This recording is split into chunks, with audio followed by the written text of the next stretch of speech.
પ્રધાનમંત્રી નરેન્દ્ર મોદીના સફળ નેતૃત્વના 12 વર્ષ પૂર્ણ થવાના અવસરે ડાંગ જિલ્લા પંચાયતની 18 બેઠકો પર વિશ્વાસના, વિકાસના અને જનકલ્યાણના આ અભિગમ સાથે વિવિધ જનકલ્યાણ શિબિરોનું આયોજન કરવામાં આવ્યું છે, જે અંતર્ગત શામગહાન પ્રાથમિક શાળા ખાતે વિધાનસભાના નાયબ મુખ્ય દંડક વિજય પટેલના અધ્યક્ષ સ્થાને યોજાયેલી શિબિરમાં આસપાસના 8 જેટલા ગામોના લાભાર્થીઓએ ઉત્સાહભેર ભાગ લીધો હતો।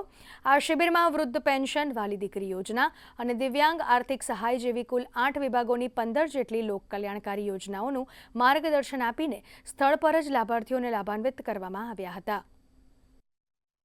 આવી રીતે જ આખા ડાંગ જિલ્લાની અંદર 18 જિલ્લા પંચાયત સીટો આવી છે। 18 જિલ્લા પંચાયતની અંદર આ જનકલ્યાણ શિબિરોનું આયોજન કર્યું છે।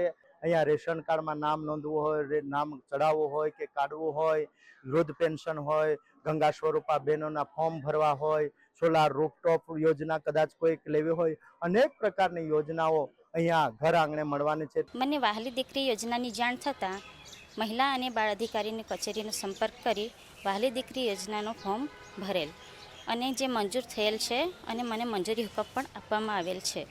વહાલી દીકરી યોજના અંતર્ગત મારી દીકરી જ્યારે પહેલા ધોરણમાં જશે ત્યારે તેને 4000, 9મા ધોરણમાં જશે ત્યારે 6000 અને 18 વર્ષ પૂરા થાય ત્યારે તેને 1 લાખ રૂપિયાની સહાય આપવામાં આવશે।